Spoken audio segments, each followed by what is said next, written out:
What's happening, guys? My name's Brock. Don't normally do a lot of sneaker reviews or sneaker unboxings or things like that. The videos I've made on YouTube so far are more for sneaker designs and stuff like that. So today I had something different on my mind that I wanted to see what you guys thought about it and kind of just go over some of the current state of the world a little bit in the sneaker world. So the thing that's been on my mind recently is the sneaker world obviously taking a little bit of a hit with COVID and everything else that's going on, that a lot of shoes aren't releasing and stuff like that.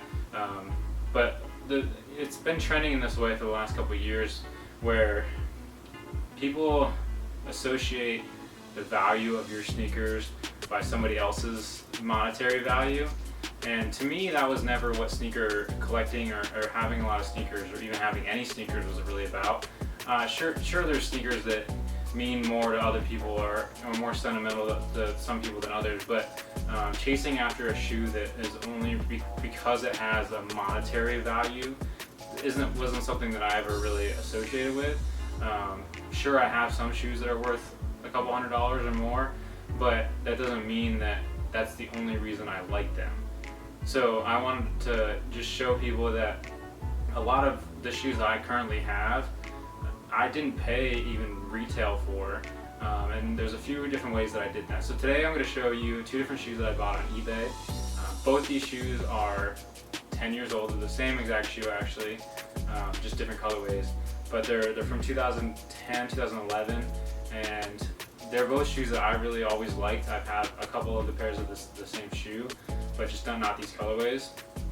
And the reason I wanted to buy these now was, for one, I got both of them for like $65 together. So that obviously is a good factor to buy two pairs of shoes for $65 and the shoes that I think are cool.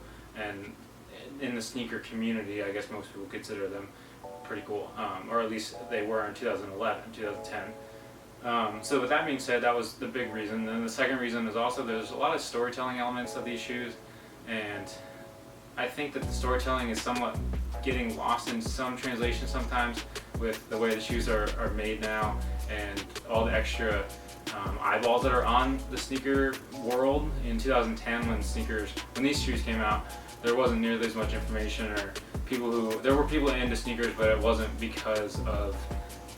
it wasn't as well known as it is now. So I'm just trying to unbox both of these at once for you. Now you can see that these are both the Nike KD3s. This one is the triple black colorway. This one is the OKC away colorway, as a lot of people call it.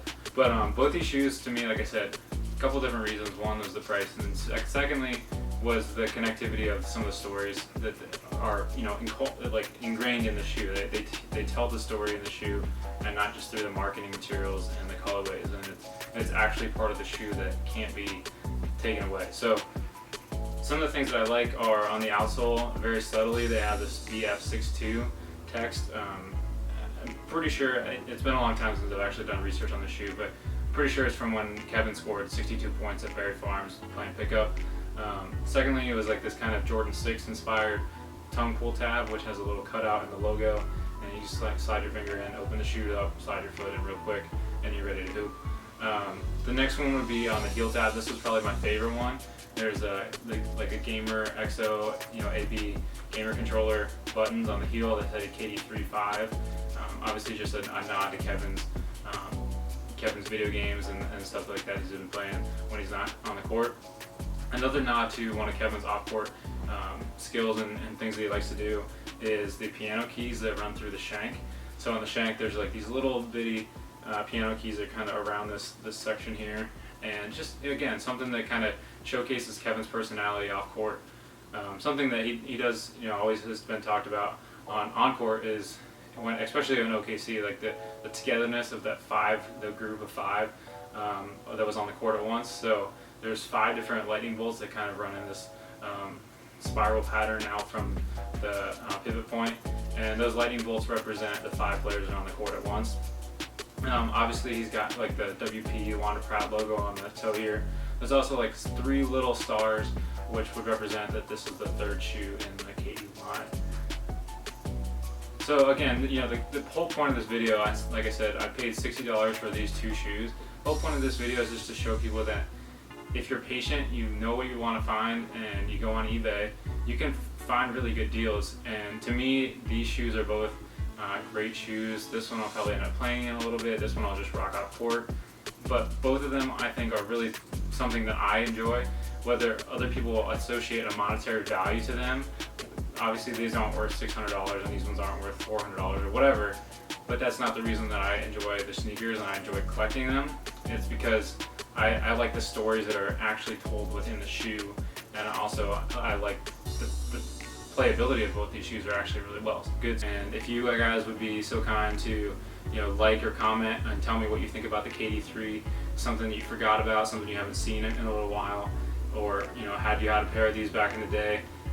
If you could tell me a little bit about what you think about it, I'd really appreciate it. And I hope to do this a little bit more often, showcase some older shoes or stuff that people have forgotten about, and kind of bring it back into the light of day now that we're in this new situation where people may not have a ton of money to spend on shoes, but they still want to be a part of that sneaker community and involve their sneaker game. So thanks so much. We'll see you soon.